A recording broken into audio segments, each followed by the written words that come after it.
క్రీస్తు ప్రభువునందు ప్రీతమ సహోదరి సహోదరులారా, మున్ముందుగా ఈ సంవత్సరపు పునీత యోసేపుని మహోత్సవమునకు చక్కనైనటువంటి ధ్యానాంశములను ఏరుకూర్చి మన ముందు పెట్టడానికి జరిగిన ప్రయత్నంలో ఎంతో స్ఫూర్తితో, ఎంతో భక్తితో పునీత జోజప్ప గారి నామమందలి అక్షరమాలికలను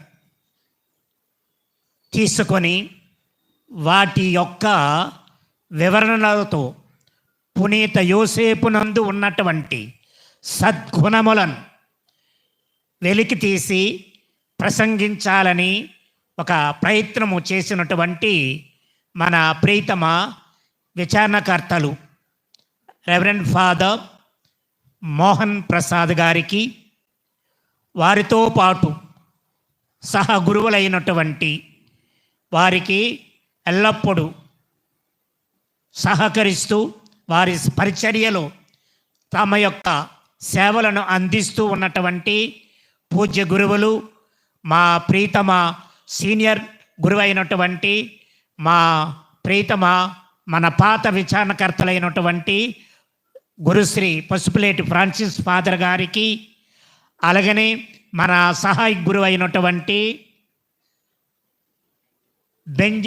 బెంజమిన్ ఫాదర్ గారికి ప్రత్యేక విధముగా నేను శుభాకాంక్షలు తెలియజేస్తూ అభినందనలు తెలియజేస్తూ ఉన్నాను. ప్రీతమ సహోదరి సహోదరులారా, ఇది చక్కనైనటువంటి మన చెవులకు విందుగొలిపే ఆహ్లాదకరమైనటువంటి ఆలోచన. ఈరోజు సెయింట్ అన్నటువంటి ఎస్టీ అన్నటువంటి మాటలో రెండవ అక్షరము ఎస్. నిన్న దాని విషయం మీరు చూస్తున్నారు. ఈరోజు టీ అంటే ట్రూత్ఫుల్నెస్ అన్నటువంటి ఆ యొక్క పునీత యోసేపుని యొక్క సద్గుణమున గురించి మాట్లాడాలని ఫాదర్ గారు కోరిన విధముగా నేను ఈరోజు మీ యందు నిలిచి ఈ దైవవాక్య సందేశాన్ని వినిపిస్తూ ఉన్నాను. ప్రీతమ సహోదరి సహోదరులారా, అయితే నేను ముందుగా నా స్వాగతం గురించి ఒక మాట.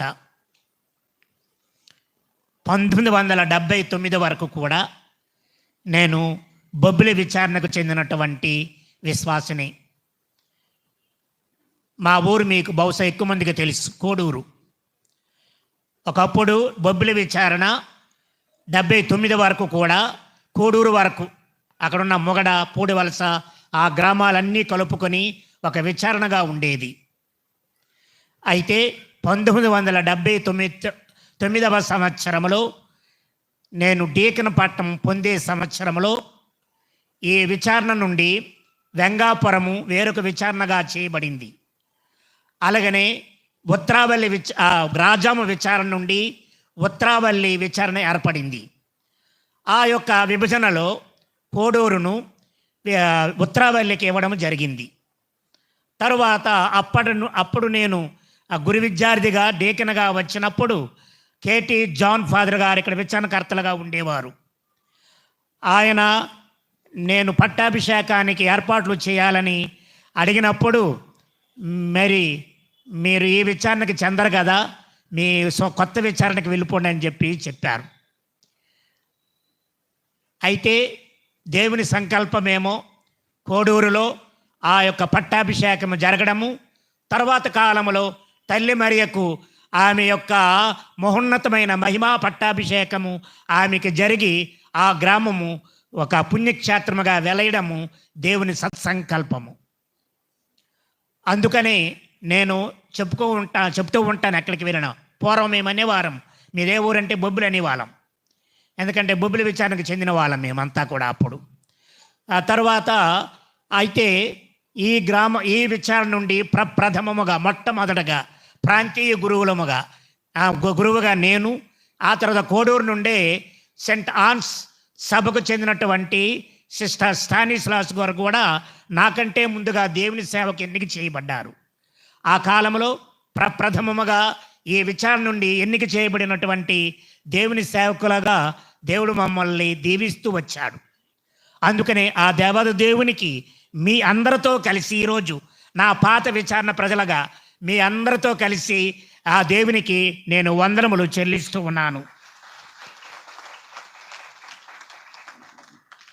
ప్రీతమ సహోదరి సహోదరులారా, సత్యం వద ధర్మం చెర అన్నటువంటి లోకోక్తి మీరు విని ఉంటారు.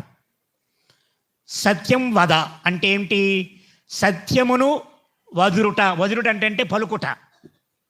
సత్యమును పలుకు, ధర్మమును పాటించు అనేది దాని అర్థము. సత్యం వద ధర్మము చెర అంటే ధర్మమును పాటించాలి అంటే సత్యమును పలకాలి అనేది. సత్యమును పలకాలి అనేది దాని అర్థము. సత్యమును పలకిన వాడు ధర్మమును పాటించలేడు. అందుకనే ఈరోజు పునీత యోసేపు యొక్క సత్యసంధత అన్నటువంటి ఒక పుణ్యమును గురించి మీతో మాట్లాడాలనుకుంటూ ఉన్నాను. ఇది చారిత్రాత్మకమైన సంఘటన కాదు, కానీ కాల్పనిక అంటే కల్పితమైనటువంటి ఒక సంఘటనను మీకు తెలియచేస్తూ ఉన్నాను. పునీత యోసేపు గారు ఈజిప్టు నుండి తరలివచ్చి నజరేతులో వాసము చేస్తూ ఉన్నారు. అప్పటికే ఆయనకు గొప్ప పేరు ఉన్నది. నీతిమంతుడని, సత్యవంతుడని, ధర్మమును పాటించువాడని, ఆ తర్వాత దేవునికి యోగ్యుడైన వాడని రకరకాలైనటువంటి నామాలతో ఆనాటి ప్రజలు అతన్ని గౌరవిస్తూ ఉండేవారు. ఒక రోజున తన సమీప బంధువైనటువంటి రక్త సంబంధులైనటువంటి యాకోబు, తర్వాత యువక వయసులో ఉన్నటువంటి యాకోబును దిస్మస్ అన్నటువంటి వేరొక యువకునికి వాగ్వాదము జరుగుతూ ఉన్నది. అంటే ఒకరు చర్చించుకుంటూ ఉన్నారు.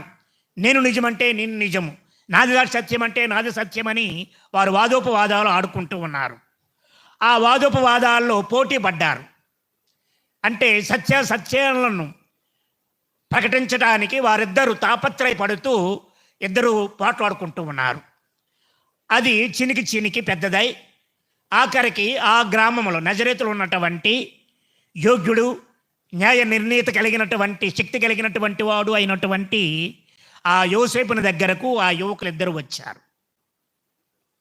వచ్చి ఇదిగో మా తగు మీరు తీర్చాలని. అయితే వారు ఒక షరతు పెట్టుకున్నారు. ఈ యొక్క వాగ్వాదములో విజయం సాధించేవానికి ఓడిపోయిన వాడు ప్రాణమును అర్పించాలి. ఇది వారి యొక్క యువకులు కాబట్టి ఆ వేషంతో చేసుకున్నటువంటి వడంబడికది, ఒక ఒప్పందము. అయితే దానిని విన్నటువంటి యోసేపు గారు కొంచెం మదనం పడ్డారు. అయినప్పటికీ కూడా వారి యొక్క వాదనలు వినటానికి సమాయత్తమయ్యాడు. అందరూ చేరారు. గ్రామస్తులందరూ కూడా యోసేపు న్యాయపీఠంపై కూర్చున్నారు. తర్వాత ఇద్దరు యువకులు కూడా తమ యొక్క వాదాలను వినిపిస్తూ ఉన్నారు. జోసేపు గారు శ్రద్ధగా ఆలకిస్తూ ఉన్నాడు. వారి యొక్క మాటలు ఆలకిస్తూ ఉన్నాడు. ప్రశాంతంగా వింటూ ఉన్నాడు. వినడం తర్వాత వాదోపవాదాలు అయిపోయాయి. పోటీ ముగిసిపోయింది. తర్వాత ఇప్పుడు న్యాయము చెప్పాలి. అదే ఆ యొక్క న్యాయ నిర్ణేత అయినటువంటి యోసేపుకి వెళ్ళి అందరూ చూస్తూ ఉన్నారు. ఏం చెప్తాడా? ఒక ప్రక్క తన స్వయాన రక్త బంధువైనటువంటి యాకోబు ఉన్నాడు. ఓడిపోయాడంటే అతని ప్రాణమును ఆయన చేతులు పెట్టినట్లే. ఇంకొక ప్రక్క కొంచెము దుర్మార్గపు ఆలోచనలు ఉన్నటువంటి దిస్మస్ ఉన్నాడు. దిస్మస్ అంటే ఎవరో తెలుసు మీకు? తెలుసా? దిస్మస్ అంటే యేసుక్రీస్తు కుడి ప్రక్కన సిలువ వేయబడినటువంటి మంచి దొంగవాడు. వీరిద్దరి మధ్య జరిగినటువంటి ఈ యొక్క వాదోపవాదాల్లో పునీత్ యోసేపు, ఎందుకంటే తాను తన పర అన్నటువంటి భేదాలు చూపించే తత్వము కాదు, సంకుచిత స్వభావము లేదు, వీరు నావాడు ఇతడు పైవాడు అన్నటువంటి ఆలోచన లేదు, ధర్మ విచక్షణ కలిగినటువంటి వ్యక్తి. అందుకనే ఆయన హుందాగానే అన్ని విషయాలు విన్న తర్వాత తీర్పు ప్రకటిస్తున్నాడు. ఇదిగో ఈ యొక్క పోటీలలో ఓడిపోయినటువంటి వాడు యాకోబు అని ప్రకటించాడు. అందరూ నిశ్శేషులైపోయారు. తన స్వయాన రక్త సంబంధుడైనటువంటి ఆయనకు ఏదో విధంగా న్యాయం చేయాలి అనుకున్నారు అందరూ కూడా. అతడు అంటే జయింప చేయటానికి ప్రయత్నం చేస్తాడు అనుకున్నాడు. ఆయనకి విజయము చేకూటట్లుగా మాట్లాడతాడు అనుకున్నారు. కానీ అందరి ఆలోచనలకు వ్యతిరేక్తముగా ఆయన ఇచ్చినటువంటి తీర్పు వారందరినీ కూడా ఆశ్చర్యపరిచింది. వెంటనే ఈ యొక్క దిస్మస్ అన్నటువంటి యువకుడు ఆయన దగ్గరికి వెళ్ళి మోకరిల్లి, మహానుభావ, నీకు వందనములు, నీవు పునీతుడవు, యోగ్యుడైన వాడవు, దేవుని విశ్వాసపాత్రుడవు, సత్యసంధుడవు, విశ్వాసపూరితుడవు, నీకు తన పర భేదం లేకుండా మీరిచ్చినటువంటి తీర్పుకు నేను ఆశ్చర్యపోతూ ఉన్నాను, ఖిన్నుడయ్యానని చెప్పేసి అన్నాడు. మరి ఇలాంటి సత్యసంధతను వ్యక్తీకరించిన నీ దగ్గర నేను ఏమి చెప్పాలో మాట రావటం లేదు. అందుకనే మీ యొక్క సత్యసంధతకు, మీ యొక్క నిజాయితీకి, మీ యొక్క పవిత్రతమైనటువంటి ఆలోచనకు నేను తిరిగి మీకు కానుకగా మీ రక్తబంధువైనటువంటి యాకోబుని యొక్క ప్రాణము నేను తీసుకోవటం లేదు, మీకు దానముగా ఇస్తూ ఉన్నానని చెప్పేసి ఆ యొక్క దిస్మస్ అన్నటువంటి యువకుడు ఆ యొక్క పునీతుని యొక్క కాళ్ళ మీద పడి క్షమాపణ అడిగి ఆ యొక్క యాకోబును ప్రాణ భయము నుండి రక్షించి ఆయనకు కానుగ్గా ఇచ్చాడు.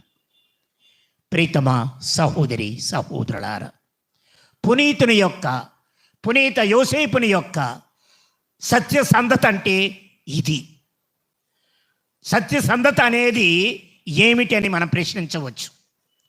సత్యసంధత అంటే ఏమిటి? మనము ఎక్కడైనా డిక్షనరీలో చూసినట్లయితే ఏముంటుంది? సంధత అంటే ఏంటి? ద ప్రెజెన్స్ అంటే సాన్నిధ్యము, కలిగి ఉండడము అని అర్థం. అంటే ట్రూత్ అంటే సత్యం అంటే నిజము, నిజాయితీని కలిగి ఉండడమే ట్రూత్ఫుల్నెస్ లేకపోతే సత్యసంధత అని అర్థము. దీనికి బైబిల్ నిర్వచనం ఏమిటో ఒకసారి మనం చూద్దాము. బైబిల్లో చక్కనైనటువంటి నిర్వచనాన్ని పునీత పౌలుడు మనకిస్తూ ఉన్నాడు. దానిని మనము ఎఫీసీయులకు వ్రాసిన లేఖ 4వ అధ్యాయము 1వ వచనములో ఈనాటి మొదటి పట్టణంలో మనం విని ఉన్నాము. ఒకసారి ఎవరైనా చదువుతారా?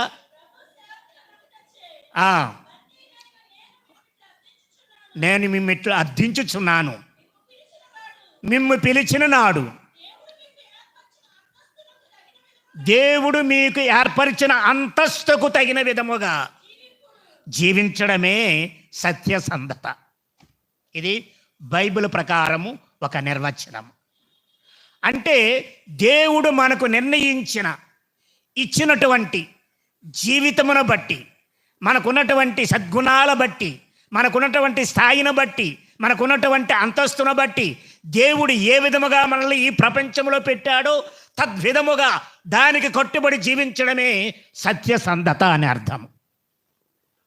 అంటే ఈనాడు మనం అందరము చూసినట్లయితే రకరకాలైనటువంటి సద్గుణములు కలిగిన వాళ్ళము, రకరకాలైనటువంటి గుణాలు కలిగిన వాళ్ళము, రకరకాలైనటువంటి తత్వాలు కలిగిన వాళ్ళము, రకరకాలైనటువంటి తెలివితేటలు కలిగిన వారము.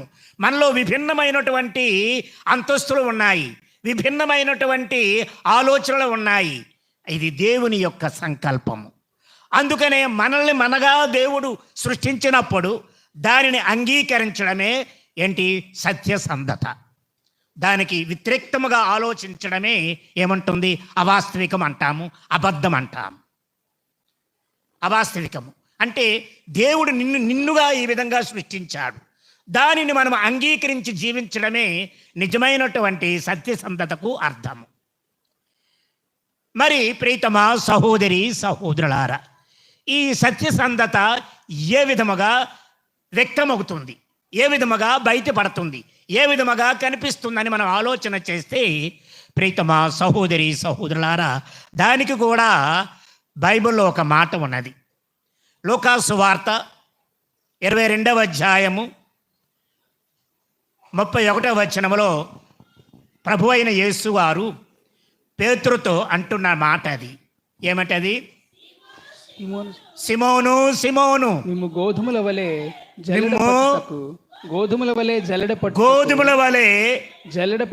జల్లెడ పట్టుటకు సైతాను ఆశించెను. సాతాను సిద్ధముగా ఉన్నదని ప్రభు అంటున్నాడు. అంటే జల్లెడ పట్టడం అంటే అతల కుతలము చేయడము, అనేక విధములుగా శోధించడము, అనేక కష్టాలు కడగండ్లతో అతనిని పరీక్షించడము. అంటే సత్యసంధత అనేది మామూలుగా కనిపించేది కాదు. ఎప్పుడు కనిపిస్తుంది? మనము కష్టాలు కడగండ్లు బాధలు ఇబ్బందులు ఆవేదనలు భరింపరానటువంటి రోగములతో మనము బాధపడుచున్నప్పుడు మన యొక్క సత్యసంధత ఏమిటో విదితం అవుతుంది. మామూలుగా అయితే కనబడుతుంది. మనం చూస్తున్నాము బంగారం యొక్క గుణము, దాని స్వచ్ఛత, దాని యొక్క సాత్వికత ఎలా కనబడుతుంది? మనకి అగ్నిలో వేస్తేనే మనకు కనబడుతుంది. అది స్వచ్ఛమైనదా మంచిదా కాదనేది ఆ బంగారాన్ని మనము కొలిమిలో వేసి కాగిస్తే అది స్వచ్ఛమైనదా కాదని మనకు అర్థమవుతుంది. అలాగే వెండిని కూడాను. కాబట్టి ఏదైనా ఒక విషయము నిజానిజాలు తేలాలి అన్నట్లయితే ఆ యొక్క విషయములో ఆ యొక్క వ్యక్తి అనుభవిస్తున్నటువంటి కష్టాలు కడగండ్ల మధ్య మాత్రమే దానికి మనము బయటికి తీసుకుని చెప్పగలం. ఇది ఈరోజు మనము మన పునీత్ యోసేపుని యొక్క జీవితంలో చూసినట్లయితే ఏ విధముగా అతడు సత్యసంధుడు అన్నటువంటి విషయాన్ని మనము రూఢి చేసుకోగలమో కొన్ని ఉదాహరణలు మీకు తెలియచేస్తాను. ప్రీతమ సహోదరి సహోదరులారా, ఎందుకంటే మనకందరికీ తెలుసు యథార్థవాది లోక విరోధి అంటాము. యథార్థంగా ఉన్నవాడు, మంచిగా నిజాయితీగా ఉండేవాడు, పలికేవాడు ఈ లోకం ఎవ్వరూ కూడా ప్రేమించరు, అభినందించరు. అదే కళ్ళబొల్లు మాటలు ఆడుకున్నట్లయితే ఈ లోకమంతా హర్షిస్తూ ఉంటుంది. అందుకని కీర్తనకారుడు అంటాడు 12:3 ఒకసారి చూస్తామా?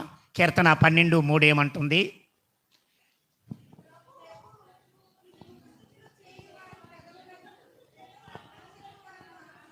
ప్రభు నీవు ముఖస్తుతులు చేయువానిని కళ్ళబొల్లు మాట్లాడే వారి యొక్క పెదవులను కోయివేయము,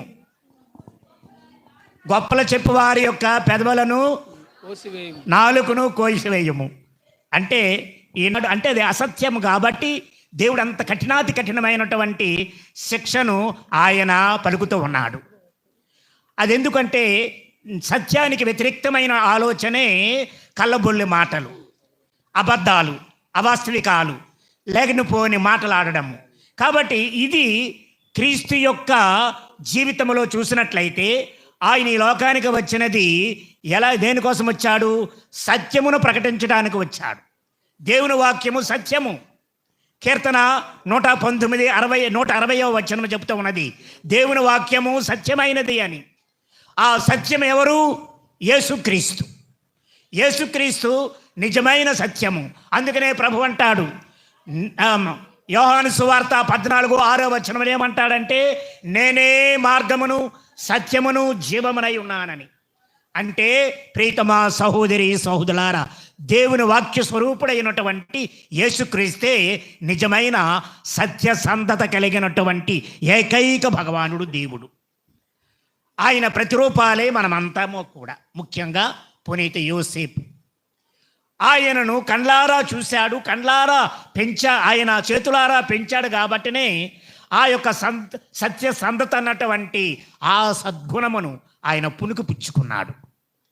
అందుకనే పునీత యోసేపులోని ఈ యొక్క సత్యసంధతను మనము వెలుగు తీయాలన్నట్లయితే కొన్ని ఉదాహరణలు మీ ముందు పెడతాను. మొట్టమొదటిది ప్రీతమ సహోదరి సహోదరులారా చూద్దామా? మొట్టమొదటిది మనం చూసినట్లయితే మత్తయి సువార్త 18-19 వచనాల్లో మనం చూస్తూ ఉన్నాము. ఏమిటనేది అక్కడ మనం చూసినట్లయితే ఏమవుతుంది చూస్తారా ఎవరైనా?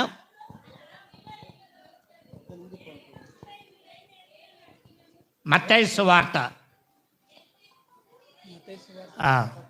19 వచనం చదువమ్మా. భూలోకములోన మీలో ఇద్దరు ఏక మనస్కులై ఏమి ప్రార్థించినను ఓయ్ పరలోకము 18 కాదు, 18 అధ్యాయం కాదు అది. 1వ మత్తయి సువార్త 1వ అధ్యాయము 18, 19 వచనములు.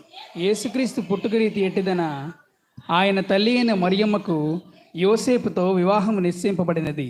కానీ వారు ఇరువురును కాపురము చేయకముందే పవిత్రాత్మ ప్రభావం వలన మరియమ్మ గర్భము ధరించినది.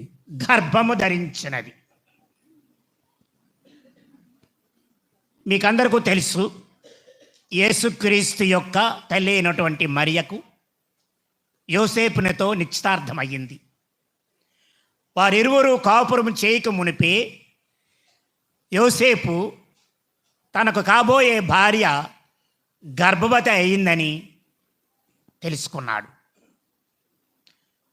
తన హృదయము బ్రద్దలయ్యింది. తన కలలన్నీ కూడా కలలయ్యాయి. తన కన్నటువంటి జీవిత ప్రణాళికలన్నీ కూడా మట్టిపోలయ్యాయి. భరింపరానటువంటి ఆవేదన. ఈరోజు మనం చూస్తూ ఉన్నాము, ప్రీతమా సహోదరి సహోదరులారా, యోసేపు తల్లి మరియ పవిత్రాత్మ ద్వారా గర్భవతి అయిందని తనకు ముందుగా తెలియదు. ఆమెను తన భార్యగా స్వీకరించడానికి ప్రయత్నాలు చేస్తూ ఉన్నాడు. పెళ్లి ఏర్పాట్లు చేసుకుంటూ ఉన్నాడు. ఆ సమయంలో జోజేపునికి భరింపరాని వాస్తవికము ఎదురయ్యింది. ఏంటి? తల్లి మరియ పురుష సంపర్కము లేక, అంటే అది నిషిద్ధింపబడినటువంటి కాలములో ఆమె గర్భవతి అవ్వడము భరింపరాని వేదన. జోజేపు గారు ఏ విధముగా స్పందించారో మనం చూడాలి. ఈనాడు మనం చూస్తూ ఉన్నాం, ప్రీతమ సహోదరి సహోదరులారా, ఈనాడు అనేక కుటుంబాలు చిన్న భిన్నమవుతున్నాయి కేవలము అనుమానం వల్ల. భార్య పురుషులతో మాట్లాడితే తప్పు, మగవాడు ఇంకొక వ్యక్తితో మాట్లాడితే మనం అనుమానం పడుతూ ఉంటాము. ఇలాంటి దుస్థితిలో యోసేపు తన భార్య గర్భవతి అయిందన్న విషయం విన్నప్పుడు నీవు నేను ఏ విధంగా ప్రతిస్పందిస్తామో అంతకంటే ఘోరాతి ఘోరముగా ఆయన బాధపడ్డాడు, కుమిలిపోయాడు. వేదనతో ఆయన అంటే నిజముగా ఆయన ఛిద్రమైంది, తన హృదయం మనసు ఛిద్రమైంది. ఈ విధమైన పరిస్థితిలో ఏమి చేయాలో తెలియనిది, అయోమయములో పడిపోయాడు. ఏమి చేయాలి ఇప్పుడు? ఆమెను వదులుకోవాలా, లేకపోతే చట్టము ప్రకారము ఆ సంఘమునకు అప్పగించాలా? రెండింటిలో ఏది చేయాలి? ఆయన రెండవదే అనుకున్నాడు. కానీ ఆమెకు ఎటువంటి అమర్యాద కలగకూడదు అనుకున్నాడు. ఎందుకంటే తనకు ప్రదానము చేయబడినటువంటి స్త్రీమూర్తి. ఆమె యొక్క జీవితము ఎంత ప్రశస్తమైనదో, ఎంత నిర్మలమైనదో, ఎంత పవిత్రమైనదో బహుశా ఆయన పెళ్లికి ముందే విని ఉంటాడు. అలాంటి స్త్రీమూర్తిని అనుమానించడము తప్పిదమని అనుకున్నాడు. సత్యాలను తెలియకుండా ఒక వ్యక్తిని మనము నిర్ధారణ చేయడము కానీ అనుమానించడము కానీ అది సరైనది కాదని భావించాడు. అందుకనే ఆమె యొక్క గౌరవానికి, ఆమె యొక్క జీవితానికి, ఆమె యొక్క పవిత్ర జీవితానికి ఎటువంటి వంకర లేకుండా ఉండటానికి, ఎటువంటి ఇబ్బంది కలగకుండా ఉండటానికని ఆమెను రహస్యముగా ఉంచాలనుకున్నాడు. మనం వదులుకోవడానికి కాదు, ఆమెను రహస్యంగా ఉంచాలనుకున్నాడు. ఇది ప్రీతమా సహోదరి సహోదరులారా, జోజేపుని యొక్క జీవితంలో సత్యమును ఏ విధముగా ఆకలింప చేసుకున్నాడో, దేవుని యొక్క నిర్ణయములో తల్లి మరి యొక్క పాత్ర ఏమిటో ఆయన గుర్తించగలిగాడు. దానికి పరిపూర్ణత ఎప్పుడు వచ్చింది? దైవదూత కనిపించి చెప్తాడు. ఏమని చెప్తాడు? ఆమె గర్భవతి అయినది పురుష సంపర్కం వలన కాదు, దేవుని యొక్క ఆత్మ ప్రభావం వలన ఆమె గర్భవతి అయ్యిందని చెప్పినప్పుడు ఆయన కనులు తెరవబడ్డాయి. సత్యాన్ని గుర్తించాడు. నిజమే, దేవుని యొక్క సంకల్పం ఇదైనప్పుడు నేను వ్యతిరేకముగా ప్రవర్తించకూడదు. సత్యం ఇదైనప్పుడు దాన్ని అనుసరించాలా. ఇది తల్లి మరి యొక్క జీవితంలో దేవుని యొక్క ప్రణాళిక. ఆమె పరిశుద్ధాత్మని యొక్క ప్రభావంలో గర్భవతి అయి లోకరక్షకుని ఈ లోకానికి తీసుకుని రావాలన్న సత్యాన్ని గుర్తెరిగి ఆమెను ప్రేమతో స్వీకరించాడు. ప్రీతమ సహోదరి సహోదరులారా, పునీత యోసేపుని యొక్క సత్యసంధత అంత గొప్పది. అందుకనే ఇతరులు ఆడే మాటలకు శివొగ్గలేదు. ఆమె మీద లేనిపోని కథలు చెబితే ఆయన ఆలకించలేదు. కానీ తనకు తానుగా ఆలోచించాడు, మదనపడ్డాడు, బాధపడ్డాడు, దేవుని చిత్తమేమిటో తలంచాడు. అందుకనే దేవుడు ఆయన యొక్క అనుమానాన్ని నివృత్తి చేశాడు. ఆయన పడుతున్నటువంటి బాధకు ముగింపు కలిగించాడు. ఎందుకంటే ఆయన దేవుడైనటువంటి సత్యమైనటువంటి దేవుని ప్రణాళికను విశ్వసించాడు కాబట్టి. ప్రీతమా సహోదరి సహోదరులారా, రెండవది మనం చూసినట్లయితే ప్రీతమా సహోదరి సహోదరులారా, రెండవ సంఘటన మనం చూస్తాము. గర్భవతి అయ్యింది, 9 నెలలు అయిపోయాయి. తర్వాత పిడుగు వంటి వార్త ఏమిటి? ఇదిగో సీజర్ చక్రవర్తి తమ యొక్క ఏ గ్రామానికి చెందినవారు ఆ గ్రామానికి వెళ్ళి వారి యొక్క జనాభా లెక్కల్లో పేర్లు వ్రాయించుకోవాలన్నటువంటి గొప్ప ఒక భయంకరమైన వార్త వారి చెవిన పడింది. అప్పటికే తల్లి మరియకు ఏమైంది? 9 మాసాలు నిండాయి. 9 మాసాలు నిండినటువంటి గర్భవతిని ఆయన ఏం చేశాడు? తీసుకుని బెత్లెహేముకు ప్రయాణం అయ్యాడు. సుదీర్ఘమైన ప్రయాణము చేశాడు. చేసిన తర్వాత ఒక ప్రక్క సంతోషం. ఎందుకు? తన స్వంత గ్రామానికి పట్టణానికి వెళ్తున్నటువంటి ఒక ఆనందము. బెత్లెహేముకి వెళ్తున్నాడు. బెత్లెహేము తన యొక్క పూర్వుల యొక్క పట్టణము, మనకు తెలుసు, దావీదు నగరం అది. కాబట్టి అక్కడికి వెళ్తున్నటువంటి సందర్భమును ఒక ప్రక్క ఆనందమే. అయితే వెళ్ళినప్పుడు చూశాడు పరిస్థితులు వేరేగా ఉన్నాయి.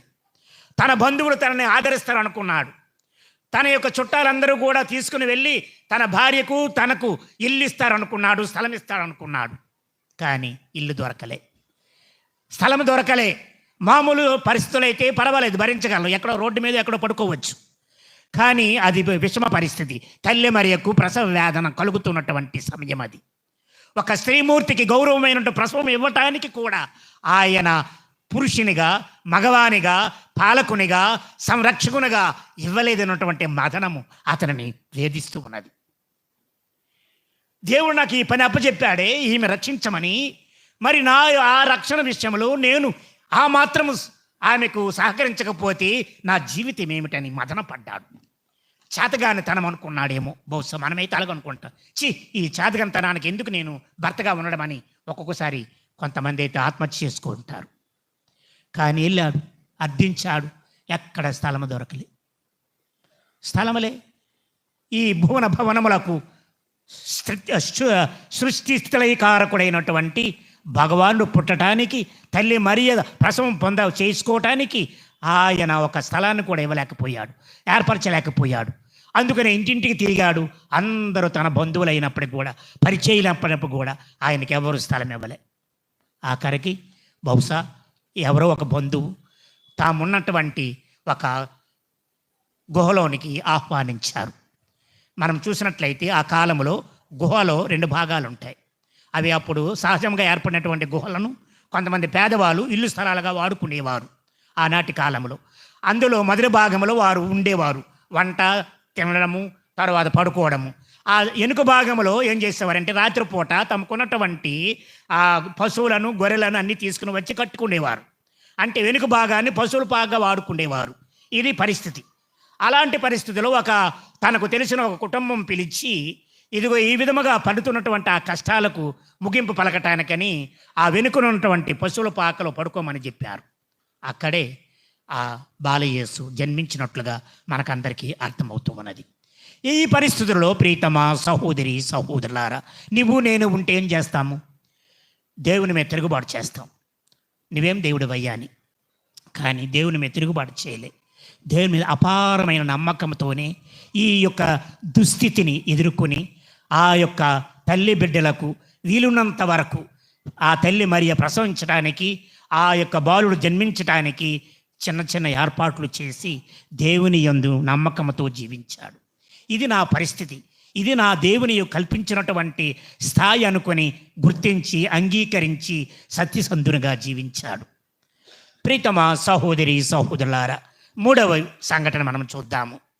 అందులో మనం చూస్తున్నాము, సర్వసాధారణముగా నామకరణం అనేది ఎవరు చేస్తారంటే యూదుల ఆచారం ప్రకారము ఏం చేస్తారు? తండ్రి చేయాల. పేరు పెట్టడం అంటే ఏం చేస్తావు? ఇట్ ఇస్ ఓనింగ్, అంటే తన వారు అని చెప్పటానికి, తనకు చెందినవారు అని చెప్పటానికి పేరు పెట్టడం సహజం. మనము భక్త యోహానేసు యొక్క జీవితంలో చూస్తున్నాం. బాప్తిజ యోహాను జీవితంలో తండ్రి స్వయముగా పలక తీసుకుని వచ్చి రాయించాడు, యోహానేసు అని పేరు పెట్టాడు. అది ఆనాటి సంప్రదాయం. తండ్రి పేరు పెట్టాల అంటే ఈ బిడ్డ నా బిడ్డ అని చెప్పటానికి, ఈయనపై సర్వ హక్కులు నాకున్నాయి అని చెప్పటానికి, ఈయన సంరక్షణ నా బాధ్యత అని చెప్పటానికి పేరు పెట్టడం జరుగుతుంది. తర్వాత ఒక ఐడెంటిటీ ఉంటుంది. ఇక్కడ మనం చూస్తాము, మనం పుష్ప అనే సినిమాలో చూస్తాం, బ్రాండ్ గురించి మాట్లాడతాడు హీరో. పోలీసుకి వాళ్ళిద్దరికి మధ్య సంభాషణ జరిగినప్పుడు నీకేం బ్రాండ్ ఉందని, అంటే బ్రాండ్ అంటే పుట్టినటువంటి పేరు, తండ్రి పేరు, తండ్రి రక్తం మనలో ఉంటే మన బ్రాండ్ ఉన్నట్లు అని అక్కడ అర్థమవుతుంది. ఇక్కడ బ్రాండ్ వేరు. పునీత్ యోసేపు నీకు బ్రాండ్ లేదు. ఇక్కడ భౌతికముగా ఆయన తండ్రి కాదు.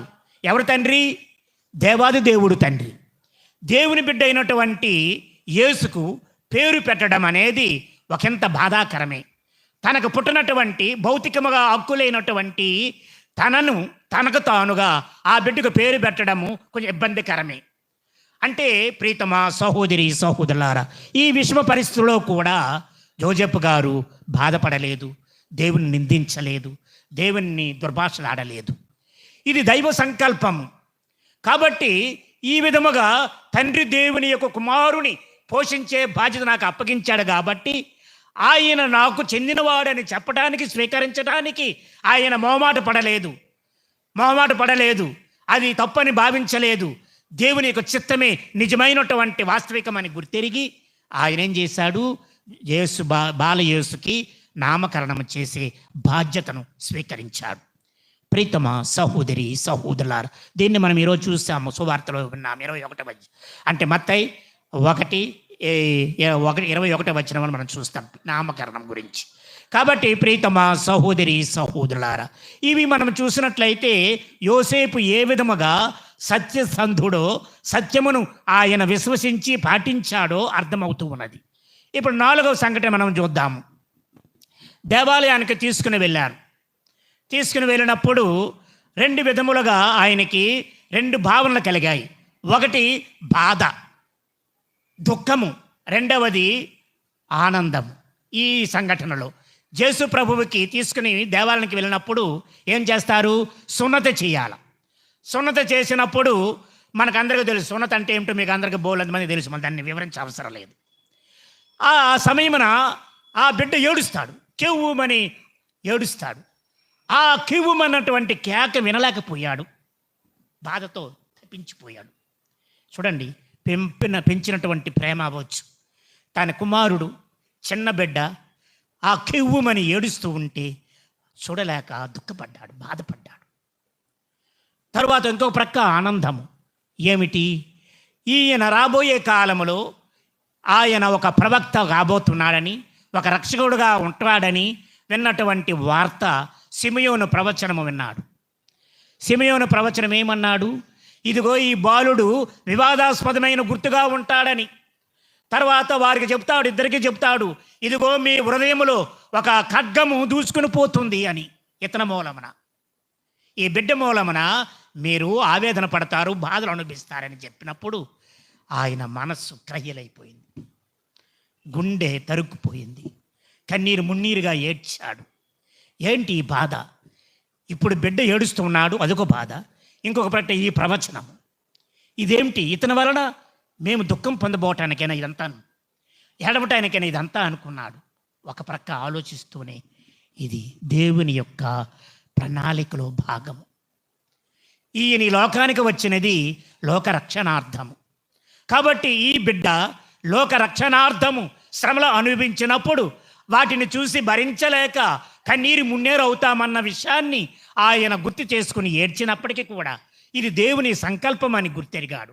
అంటే దేవుడు ఏది అనుకుంటున్నాడో అదే సత్యమని, అదే నిజమని, అదే నిజమైనటువంటి దైవ సందేశమని భావించి ఆయన ఏం చేశాడు? మనస్సున పదిలిపరుచుకున్నాడు. ప్రీతమ సహోదరి సహోదరులారా, ఈ విధముగా మనము చూసినట్లయితే సత్యసంధత అనేది ఏంటంటే దేవుడు నిర్ణయించిన స్థితిని అంగీకరించి తద్విధముగా జీవించాలన్నదే పునీత యోసేపుని యొక్క జీవితం మనకు తెలియచేస్తున్నది. తర్వాత మనం చూస్తున్నాము ఐదవ సంఘటనలో మనం చూస్తున్నాము. ఎక్కడికి వారు ఇదిగో 2 ఏళ్ళు వచ్చింది యేసు ప్రభువుకి, బహుశా 2 ఏళ్ళు ఇంకా చిన్నవాడయ్యాడు. కఠోరమైనటువంటి వార్త విన్నాడు. ఏ రోజు ప్రకటించాడు. ఏమని ప్రకటిస్తున్నాడు? 2 సంవత్సరాల లోపు ఉన్న మగపిల్లలందరినీ నరికేయమన్నాడు. అందులో యేసు కొట్టుకుపోవాలనుకున్నాడు. ఈ వార్త విన్న యోసేపు మరి భరించలేకపోయాడు. దేవుడు నాకు ఈ యొక్క బిడ్డను, తల్లిని సంరక్షించాలని కోరుకున్నాడు కదా, ఆయన అందుకే కదా నన్ను ఎన్నిక చేశాడు. మరి నా యొక్క పనికి అవరోధము, ఆటంకం కలిగించి ఈ వార్త ఏమిటి? ఇప్పుడు ఈ బిడ్డను అతను చంపితే దేవునికి నేనేమి సమాధానం ఇవ్వగలనని ఆయన మదన పడ్డాడు. దీర్ఘముగా ఆలోచించాడు. ఏమిటి విషమ పరిస్థితిని ఏ విధముగా తట్టుకోవాలి, ఏ విధముగా బిడ్డను రక్షించాలి, ఏ విధముగా తల్లిని సంరక్షించాలి అన్న ఆలోచనలో కుమిలి కుమిలి ఏడుస్తూ ఉన్నాడు. ఒక ప్రక్క వెంటనే దానికి మార్గాన్ని అన్వేషిస్తూ ప్రార్థించాడు. ప్రభు, సత్యాసత్యాలు నెరిగిన తండ్రి, ఇదిగో నీవు నాకు అప్పచెప్పినటువంటి ఈ బాధ్యతను నిర్వహించడమే నా యొక్క విద్యుత్ ధర్మముగా నేను భావిస్తుంటే ఈ విధమైనటువంటి విశ్వ పరిస్థితులను ఎందుకు నెట్టావని ప్రార్థించాడు. వెంటనే దేవుడు అతనికి ఆ యొక్క సమస్యకు సమాధానం ఇచ్చాడు. ఏమిటి? రాత్రినే నీవు బిడ్డను, తల్లిని తీసుకుని ఈజిప్ట్కి పారిపో. సుదీర్ఘమైన ప్రయాణం, రాత్రి, దొంగలు, ఇతరమైన అనేక రకమైనటువంటి ఈతి బాధలు, కష్టాలు, కడగండ్లు ఉన్నాయి. ఆ ప్రయాణం అంత తేలికైనది కాదు. ఎక్కడ చూసినా దొంగలు పొంచి ఉన్నారు. ఆ యొక్క సుదీర్ఘమైన ప్రయాణము దేనికి భయపడకుండా ఏ విధంగా తన కర్తవ్యం ఏమిటి? దేవుడు తనకు అప్పచెప్పిన బాధ్యతను నెరవేర్చడమే. ఆ యొక్క తల్లిని, బిడ్డను సంరక్షించాలి. అదే తన మనసంతా నింపుకున్నాడు. తక్కినవి ఏమొచ్చినా పర్వాలేదు అనుకున్నాడు. ఎవరు వచ్చి పడినా పర్వాలేదు, నేను నా బిడ్డను కాపాడుకోవాలన్న ఆలోచనతో వెళ్ళాడు.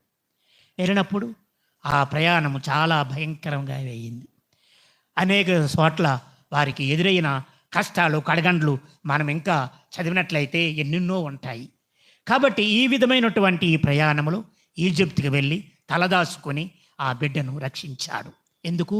దేవుడు తనపై పెట్టిన బాధ్యతకు తల వంచి జీవించాడు. ఇదే నిజమని నమ్మాడు. తండ్రి దేవుని యొక్క సంకల్పం ఇదని, తన బాధ్యత ఇదని దేవుడు ఎరికిపరిచాడు. కాబట్టి ఆ యొక్క విషయానికి తల వంచి ఆయన ఆ విధంగా వ్యవహరించాడు. ప్రీతమ సహోదరి సహోదరులారా, తర్వాత 5వ సంఘటన మనం చూసినట్లయితే తిరిగి మరలా నజరేతుకి పొమ్మని, అంటే ఏ రోజు చనిపోయిన తర్వాత పరిస్థితులు చక్కబడ్డాయి అనుకున్నారు. దేవుడు అనుకున్నాయి. వెంటనే దైవదూతను పంపించి, ఇక నువ్వు భయపడే అవసరం లేదు, నీవు తిరిగి నీ యొక్క గ్రామానికి వెళ్ళిపో, నజరేతుకు వెళ్ళిపో అన్నాడు. నజరేతుకు వెళ్ళాలంటే తిరిగి రావాలంటే ఏంటి? ఆల్రెడీ అతనికి తెలుసు, ప్రవచనాలు విన్నాడు. సిమియోను ప్రవచనం విన్నాడు. ఈ బిడ్డ వలన కష్టాలు కలుగుతాయని, ఈ బిడ్డకు ముప్పు ఉన్నదని, అలాంటి ముప్పు ఉన్నటువంటి, అలాంటి మరణం పొంచి ఉన్నటువంటి గ్రామానికి తీసుకుని వెళ్ళమని దేవుడు అంటే ఎవరో ఒప్పుకుంటారు? మామూలు సాధారణంగా అయితే ఒప్పుకోలేము. మళ్ళీ అదే పరిస్థితి మమ్మల్ని వెళ్ళమంటావా అని అంటాము. కానీ యోసేపు మారు మాట్లాడలే. దేవుడు మాటకు మనం విధేయులమైనప్పుడే నిజంగా దేవుని యొక్క సంకల్పం మన యందు నెరవేరుతుందని. అందుకనే ఏం చేశాడు? సత్యాసత్యాలను అన్వేషించినటువంటి, విశ్లేషించినటువంటి, వివేచించినటువంటి యోసేపు ఏం చేశాడు? తల వంచి తీసుకుని వచ్చాడు. ఇదిగో సిమియోను చెప్పాడు, ఇతడు మరణిస్తాడని, ఈ బిడ్డకి మరణం ఉన్నదని, యెరూషలేములోనే చనిపోతాడని అన్ని ప్రవచనాలు అవన్నీ చూపిస్తుంటే వాటి నడుమ అట్లాంటి సంక్లిష్టమైన పరిస్థితిలో ఎదిరీది జీవించటానికి వెళ్ళాడు. అదే ఆయన ఉన్నటువంటి గొప్ప సత్యసంధతకు నిదర్శనము. తర్వాత ప్రీతమ సహోదరి సహోదరులారా, చివరిగా మనం చూసినట్లయితే మనము లూకా సువార్త 2వ అధ్యాయంలో చూస్తాము. ఏంటంటే ఆ యెరూషలేముకు వారు పండక్కి వెళ్ళడము, యేసుప్రభుని తీసుకుని వెళ్ళడం. అక్కడ పండగ రోజులు అయిపోయాయి, తిరిగి ప్రయాణం అయ్యారు. బాలయేసు తల్లితో ఉంటాడని తండ్రి అనుకున్నాడు, తండ్రితో ఉంటుందని తల్లి అనుకున్నారు. ఆఖరికి 3 రోజుల ప్రయాణం అయి బయటకు వచ్చేసారు. యెరూషలేము ఆ యొక్క పట్టణపు గోడలు బయటికి వచ్చారు. వచ్చేసరికి బాలుడు ఎవరి దగ్గర లేరు. ఇది విన్న వెంటనే జోసేపు మనసు నిజముగా కన్నీరుతో నిండిపోయింది, బాధతో నిండిపోయింది. ఏంటి, ఈ 12 సంవత్సరాలు నేను అతను కాపాడి వచ్చానే, దేవుని సంకల్పానికి తలవంచి దేవుని యొక్క మాట నెరవేరాలనుకున్నానే, చివరిలో మళ్ళీ ఇదొక బాధ. ఏంటి, బిడ్డడు తప్పిపోయాడు ఏమని చెప్పేసి మరలా వాళ్ళు తిరిగి ప్రయాణమై 3 రోజులు నడుచుకుని వెళ్ళారు వెనక్కి. వెళ్ళి వెళ్ళి వెళ్ళి వెతగ్గా అప్పుడు కనుగొన్నారు. ఎక్కడ? దేవాలయంలో వేద శాస్త్రుల మధ్య చిన్నారి బాలయేసు ధైర్యంగా మాట్లాడుతూ ఉన్నాడు. వాళ్ళకి ప్రశ్నలు వేస్తున్నాడు, వారి ప్రశ్నలు సమాధానం ఇస్తూ ఉన్నాడు. ఆయన వేదాంతమంతా కూడా అక్కడ వారితో మాట్లాడుతూ ఉన్నాడు. ఈ దృశ్యాన్ని చూసిన వెంటనే ఒకంత ఆనందం పొందారు. జోసెఫ్ మనసు కుదిరపడింది. కానీ తర్వాత యేసు పలికిన మాట మరింత గాయపరిచింది. ఏమన్నాడు యేసు? మీరు నా కొరకు ఎలా వెతికితిరి? నా తండ్రి పని యందు నేను ఉండాలని మీకు తెలియదా అని అడిగాడు. ఒక ప్రక్క మాతృప్రేమతో పితృప్రేమతో పెంచిన మమకారముతో 3 రోజులు తిరిగి ప్రయాణమై అలసిపోయి చెమటబట్టి ఆకలి దప్పికలతో ఇంటి అక్కడికి వస్తే యేసు అన్న మాట ఏంటి? మీకు నాకేటి సంబంధం అని అడిగాడు. ఏ తండ్రికైనా బాధే కదా, మరి పెంపుడు తండ్రికి మరింత బాధ కదా. నేను కనలేదు కాబట్టి నువ్వు అన్నావు అంటాడు కదా ఎవడైనా. నీకు నాకు సంబంధం లేదు కాబట్టి నువ్వు అన్నావు కదా అంటాడు కదా. అనలే. ఇది దైవ సంకల్పమని భావించాడు. ప్రీతమా సహోదరి సహోదరులారా, ఈనాడు మనమంతా కూడా 2 మాటలు నేర్చుకోవాలి. ఇందులో తల్లిదండ్రుల యొక్క బాధ్యత ఒకటి, రెండవది బిడ్డలుగా మన బాధ్యత ఇందులో ఉన్నది. తల్లిదండ్రులుగా మనము మన బిడ్డలను ఏ విధంగా పెంచాలో, దేవుని యొక్క జ్ఞానమందును దేవుని యొక్క అనుగ్రహమునందును మన బిడ్డలు ఈనాడు మన పిల్లలు ఎక్కడ ఎదుగుతున్నారు? ఎంతమంది జ్ఞానోపదేశ క్లాసులకు వస్తారు? ఇక్కడ తరగతులు పెట్టడం మానేసాం, ఎందుకని రావటం లేదు కాబట్టి. ఇక్కడ ఉన్నాయేమో నాకు తెలియదు. కానీ జ్ఞానోపదేశ క్లాసులు ఆదివారం పెడితే ఎవడు రారు. ఎందుకు? మీరు ఎప్పుడు మీ పిల్లలకి ఏం నేర్పిస్తున్నారు? దైవభక్తిని, దైవ జ్ఞానాన్ని నేర్పించటంలే, లోక జ్ఞానాన్ని, లేకపోతే సెల్ ఫోన్ జ్ఞానాన్ని మీకు ఇస్తూ ఉన్నారు వాళ్ళకి. ఇప్పుడు మనకి తెలియని విధంగా పిల్లలకి ఇస్తే అన్నీ వాళ్ళు ఆ సెల్ ఫోన్లో ఉన్నటువంటి ప్రతి దానిని కూడా వెతికి మనకు చూపించగలరు. మనకు లేదు, మనకు అంత జ్ఞానం ఉండదు. అంటే వారికి లోక జ్ఞానాన్ని అందిస్తున్నాం కానీ దైవ జ్ఞానాన్ని మనం అందించలే. చిన్నప్పటి నుండి బాలయేసు 12 సంవత్సరాలు వాళ్ళ తర్పీదులు దైవ జ్ఞానం పొందాడు కాబట్టి అలాంటి వేదాంతుల మధ్య ధైర్యంగా మాటకి మాట ఇవ్వగలిగాడు. ఇది తండ్రి యోసేపుని యొక్క ప్రోత్సాహము, ఆయన యొక్క పెంపకము. తర్వాత మనం చూస్తున్నాము బాలయేసు ఎలాగా. ఈనాడు అనేక మంది ఇంకా అమ్మ కూర్చి పిల్లలంగానే బ్రతుకుతాం. పెద్దవాళ్ళైన డిగ్రీ చదివిని ఇంజనీర్ అయిన పిల్లలు కూడా ఒక ఇల్లు తుడవడం రాదు, ఒక ఉల్లిపాయ కోయడం రాదు, ఒక మిరపకాయ కోయడం రాదు, ఒక వంట చేయడం రాదు. ఆడపిల్లలకి. మగపిల్లల ఏం చేస్తారు? సరిగ్గా చదవరు, 10th ఫెయిల్ అయిపోతారు, ఇంటర్మీడియట్ ఫెయిల్ అయిపోతారు, లేకపోతే డిగ్రీ ఫెయిల్ అయిపోతారు. టైట్ ప్యాంట్లు వేసుకుంటారు, టైట్ బనియన్లు వేసుకొని గోడల మీద కూర్చొని వెళ్ళిపోయిన వాళ్ళకి కామెంట్లు చేస్తూ ఉంటారు. అటు పోయిన వాళ్ళకి కామెంట్లు చేస్తూ ఉంటారు. ఈనాడు అనేకమైన దుర్ఘాతాలు జరుగుతూ ఉన్నాయి, మనకందరికీ తెలుసు. ఇలాంటి పరిస్థితిలో మనం నేర్చుకోవలసినది, జోజెఫ్ గారు నిజముగా దేవుని సంకల్పం మనకు తలవంచి తన బిడ్డను ఏ విధంగా పెంచాడో తల్లిదండ్రులు నేర్చుకోవాలి, బిడ్డలైన మనము కూడా నేర్చుకోవాలి. తర్వాత చూడండి, యేసుక్రీస్తు ఇంకొక మాట అన్నాడు, నా తండ్రి పని యందు ఉండాలని మీకు తెలియదా అని అన్నాడు. అంటే వయసు వచ్చింది, నాకు టైం అయ్యింది, నా పని నేను చెయ్యాలా. మన పిల్లలు ఎంతమంది వయసు వచ్చిన తర్వాత స్వయం పోషకంగా బ్రతుకుతున్నారు, వాళ్ళు కావలసిన ఖర్చులు సంపాదించుకోగలుగుతున్నారు, ఉద్యోగ అన్వేషణలో ఉన్నారు, చదవరు, లేకపోతే ఉద్యోగ అన్వేషణ చేయరు, ఎప్పుడు కూడా అమ్మ నాన్న మీద ఆధారపడ్డమే. ఇది ప్రభువు నేర్పటంలే మనకి. వయసు వచ్చిన తర్వాత మనము మన యొక్క జీవితాన్ని మనమే ఏర్పరచుకోవాలి.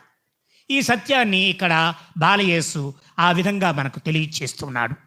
ప్రీతమ సహోదరి సహోదరులారా, ఈ 7 సంఘటనలలోనూ కూడా పునీత యోసేపు తన సత్యసంధతను వ్యక్తీకరించాడు. అంటే దేవుడు తనకి ఏర్పరిచినటువంటి స్థితిని బట్టి, స్థాయిని బట్టి, పిలుపును బట్టి, అంతస్తును బట్టి జీవించాడు. తద్విరుద్ధముగా వ్యవహరించలేదు. అందుకనే ప్రీతమ సహోదరి సహోదరులారా, సత్యాన్వేషకులు ఎప్పుడూ కూడా దేవుని యొక్క సంకల్పమును చూస్తూనే ఉంటారు. తద్విధంగానే తమ జీవితములను మార్చుకుంటూ ఉంటారు. అందుకనే మనం అంటూ ఉంటాం ప్రీతమ సోదరి సోదరులారా, అబద్ధానికి నోరెక్కువ. ఎక్కడైనా మాట్లాడుకుంటూ చూడండి, అబద్ధం ఆడిన వాళ్ళు ఎక్కువ గట్టిగా అరుస్తుంటారు. కానీ నిజానికి జోరు తక్కువ. నిజము ఏమంటుంది, అందుకే అంటారు అంటే నిజము చెప్పులేసుకునే లోపేనట అబద్ధం ఊరంతా తిరిగి వచ్చిందట. నిజము చెప్పులేసుకునే లోపుగానే అబద్ధం ఊరంతా తిరిగి వచ్చేస్తుంది. దానికి అంత శక్తి ఉంది, నిజానికి శక్తి ఉండదు. అందుకనే ఈనాటి వరకు కూడా జోజెఫ్ గారికి సముచిత స్థానం మన శ్రీసభలో దొరకలేదు. నిజం చెప్పాలంటే ఆయన కనుమరుగైనటువంటి, ప్రక్కకు పెట్టబడినటువంటి పునీతునిగా నిన్నాలో ఉన్నాడు. ఈ మధ్యని అన్నిటిలోనూ ఆయన పేరు కనబడుతూ ఉన్నది. అంటే ఆయన జీవించినది తాను నమ్మినటువంటి సత్యము కొరకు. దేవుని యొక్క వాక్యము సత్యం అన్నాడు, దేవుని ప్రణాళిక సత్యం అన్నాడు, గుర్తెరిగాడు. కాబట్టినే తద్విధముగా జీవించాడు. ఆయన ఆర్భాటాలకు వెళ్ళలేదు, అట్టహాసాలు చేసుకోలేదు, అందరికీ గుర్తింపు కోసం ప్రయత్నం చేయలేదు. అందుకనే మరుగై ఉన్నాడు. ఎవరికి కనిపించకుండానే తన జీవితం జీవించాడు. ఆయన జీవితంలో సత్యమును ప్రేమించి నిజాయితీగా బ్రతికాడు. కాబట్టే ఈనాడు దేవాది దేవుడు ఆయనకు గొప్పదైనటువంటి అనుగ్రహాలతో నింపుతూ ఉన్నాడు.